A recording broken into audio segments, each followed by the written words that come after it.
This is exciting. I know how to edit videos. I'm going to do a bunch of dope stuff. Okay. 3, 2, 1. Welcome to We're going to do that one. We're doing that one again. Burp on command. Okay. Don't snort, Jesse. It sounds awful. Okay. Welcome to Can You Please Just Listen? The podcast, video podcast, audio podcast experience. This is episode 1, season 1, chapter 1, book other. A lot of ones, we're working it out. By that I mean it's Nancy Drew time. Nancy Drew time. And Megan is going to read Nancy Drew to me. I don't think we have any updates. No updates. I'm going to pull back the curtain. We just filmed the other episode, so nothing has happened since then. But for next week, there'll be updates. All right. Are you ready? Are you ready? I'm excited. I know nothing about Nancy Drew. That sounds crazy, but it's true. All right. So we're going to step right in. This is The Secret of the Old Clock, Book 1, Chapter 1, The Lost Will. Lost Will. Starts out in quotes. It would be a shame if all that money went to the Tophams. They will fly higher than ever. Nancy Drew, a pretty girl of 16, leaned over the library table and addressed her father, who sat reading a newspaper by the study lamp. So 2 books, so far 2 pretty girls involved. I'm not sure if that's a societal thing, but we'll get into that later. Also, this book was written in 1930, so use that as... So 60-year difference between our 2 chosen literature. Okay. I beg your pardon, Nancy. What were you saying about the Tophams? Carson Drew, a noted criminal and mystery case lawyer, known far and wide for his work as a former district attorney, looked up from his evening paper and smiled indulgently upon his only daughter. I'm glad you finished up with attorney because I thought you were going to say noted criminal. I'm like, wow, this book is crazy. He's a noted criminal. It makes more sense that he's an attorney. Now, as he gave her his respectful attention, he was not particularly concerned with the Richard Topham family, but rather with the rich glow of the lamp upon Nancy's curly golden bob. Curly golden. That's hair, right? Bob, yep, style of hair. I knew that. Not at all the sort of head which one expected to indulge in serious thoughts, he told himself. No. Very reflective of the 1930s. Oh, no. That's his daughter. Mischievously, Nancy reached over and tweaked his ear. I don't know. What does that mean? I don't like it. You weren't paying a bit attention, she accused him sternly. I was saying I think it means if those snobbish Tophams fall heir to all of Josiah Crowley's fortune, can't something be done about it? I love the term snobbish. That's all I have. I read that. I'm going to read that again. You weren't paying a bit of attention, she accused him sternly. I was saying I think it's mean if those snobbish Tophams fall heir to all of Josiah Crowley's fortune. Can't something be done about it? I'm going to have to pay attention to solve this mystery as we go, aren't I? That's like part of this. Oh, no. Okay. We should start recording again. Continue. Removing his horn-rimmed spectacles and carefully folding the paper, Carson Drew regarded his daughter meditatively. I'm afraid not, Nancy. A will is a will, you know. Will is a will. But it does seem unfair that all the money should go to them, especially when they never treated Josiah Crowley like a human being. Oh. These names are something. nothing like the Animorphs. Don't be jealous. But PHs, anyways. The Tophams were never noted for their charitable dispositions, Carson Drew observed with a smile. However, they did give Josiah a home. Yes, and everyone knows why. They wanted to work him into leaving all his money to them. Ooh. And it seems that their scheme worked too. They treated him like a prince until he made his will in their favor, and then they acted as though he were dirt under their feet. Folks said he died just to be rid of their everlasting nagging. So he's not part of the family by blood. Sort of adopted situation. Or like a I think marriage. They took him in. Okay. They took So him in. An orphan. Yeah, I think it's more similar to an older gentleman. Oh, Like an okay. older gentleman was Yeah. given a home, kind of treated well. He felt He comfortable stole because his money. he had it's his wealth. He's very rich. So the Tophams aren't very well liked in our little city, are they? Mr. Drew commented dryly. Who would like them, Father? Whoa. Richard Topham is an old skinflint who made his money by gambling on the stock exchange. Skinflint. And Cora, his wife, is nothing but a vapid social climber. The two girls, Isabel and Ada, are even worse. I went to school with them, and I never saw such stuck-up creatures in all my life. If they fall heir to any more money, this town won't be big enough to hold them. I feel like they're describing current political powerhouses of the way they're describing people. That's like how you get in office now. Society, Yeah. man. You gotta know someone. In her estimate of the Topham family, Nancy Drew did not exaggerate. Nearly everyone in River Heights shared the opinion that the Tophams were snobbish and arrogant, and the treatment they accorded old Josiah Crowley had aroused a great deal of unfavorable comment. Ooh. Nancy had never known Josiah well, but had often seen him on the street and secretly had regarded him as a rather nice but extremely queer sort of individual. Nice, strange man. I'm okay with that. That's kind of my goal. His wife had died during the influenza epidemic following the World War, and since that time Crowley had made his home with various relatives. Although well-to-do, he preferred to visit around. Ooh, is that like a scandalous situation we're talking about? I think it's more he just didn't have a home. Didn't have a home? Okay. He liked to couch surf. He's a wealthy couch surfer. Very wealthy couch surfer. That's A well-to-do couch surfer. Visit around. Couch surfer who befriended a skinflint. Can we go back to that for a minute? Skinflint? What is a skinflint? I don't think we should look it up. No. It sounds bad. No. But anytime you need a new insult based off of 1930s, skinflint. Should I look it up? Please. All right. We're gonna go to the dictionary. www.android.com. Okay. This is really good video. Skinflint. Skinflint. A person who spends as little money as possible. Cheapskate. So frugal. Okay. All right. Well, that's not Keep that out for any more Googling. That's not as... It's not lewd in any way. It just means you're cheap. Yeah. Okay. All right. At first, the Tophams had no interest in the old man, and he had been forced to live with kindly relatives who were scarcely able to have him with them. Ooh. Crowley appreciated the sacrifice and openly declared that he intended to make his will in their favor. Nice. That's a win. Then, 3 years before his death, the Topham family experienced a sudden change of heart. They begged Josiah Crowley to make his home with them, and at last he consented.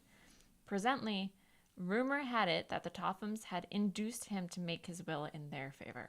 Ooh. I don't like the Tophams. I'll say it. So we can see that the Tophams had no desire to help out an old man Crowley.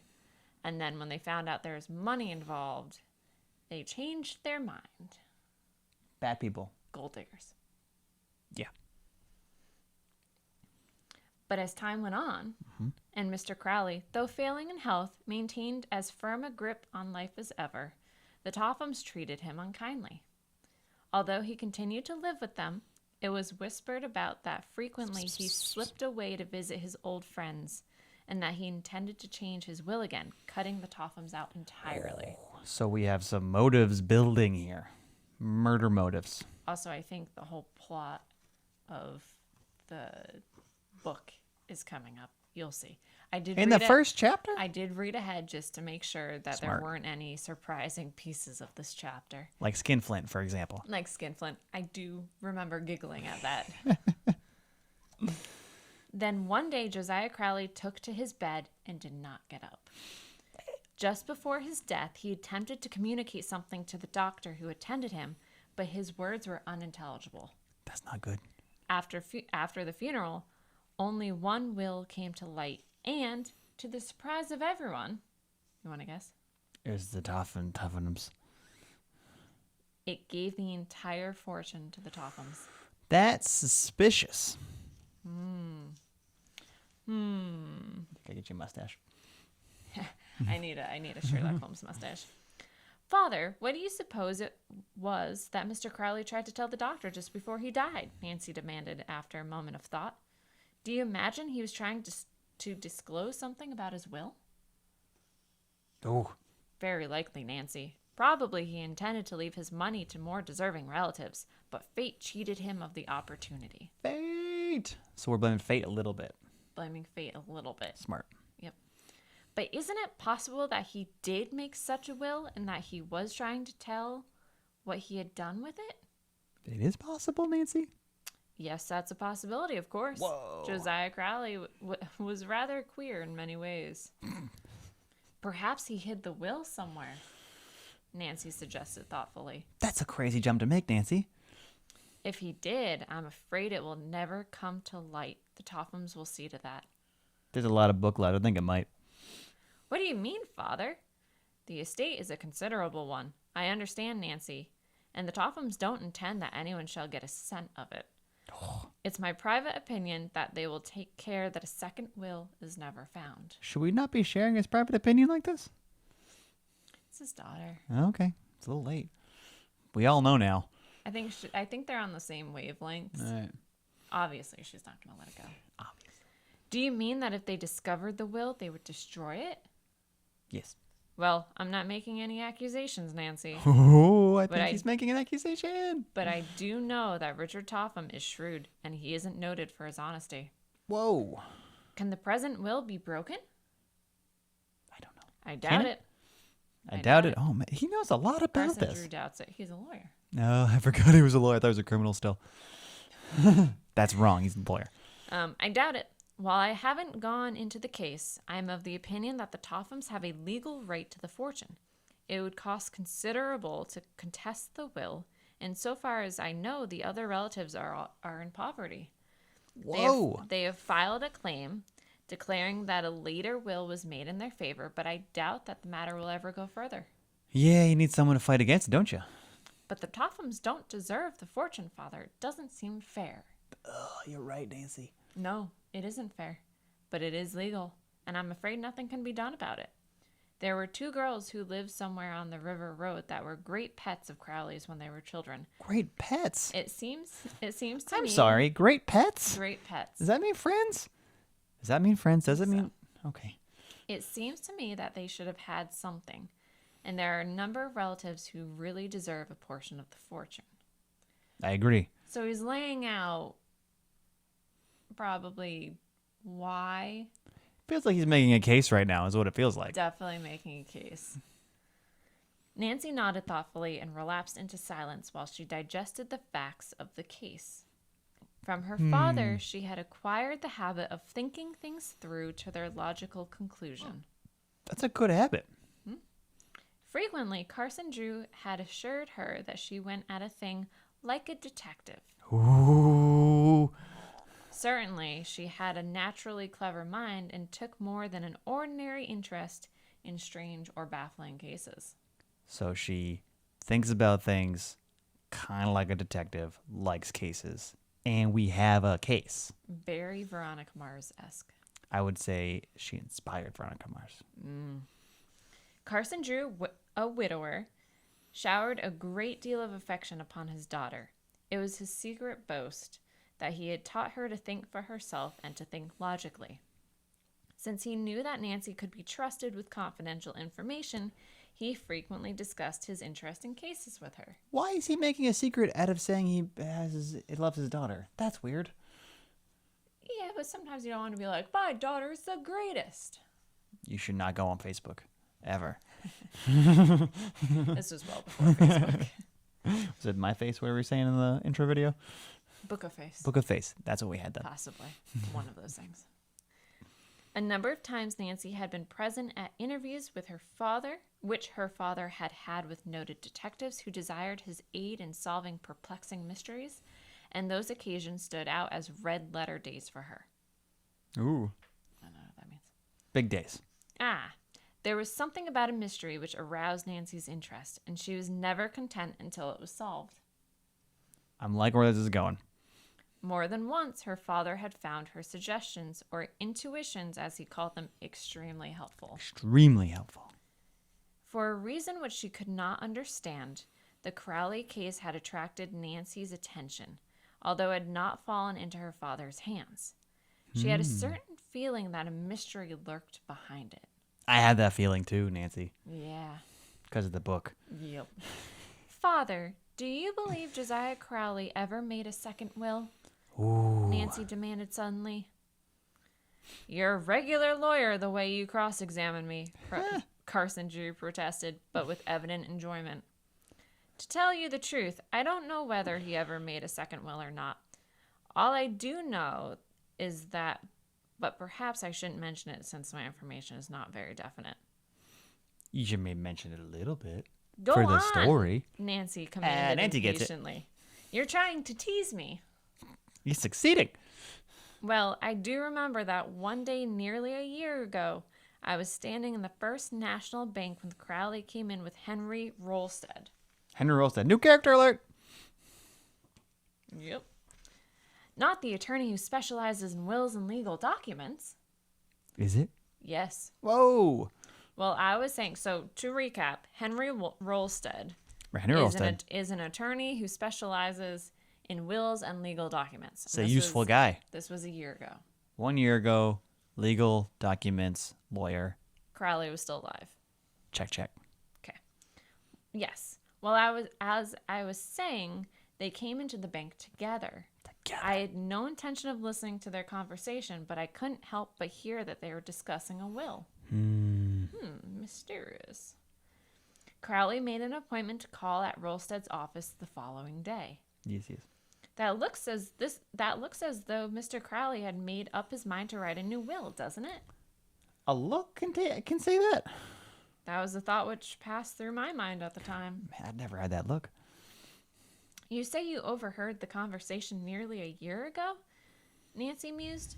That was nearly 2 years after Mr. Crowley had made the will in favor of the Tophams, wasn't it? Ooh.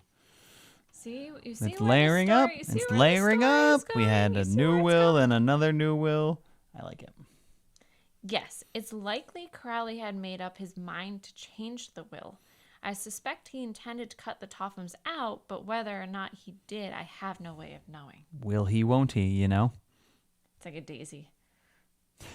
Plucking. We're plucking. Wills. Keep him in, keep him out. Keep him in, keep him out. And die. Mr. Rolstead is an old friend of yours, isn't he?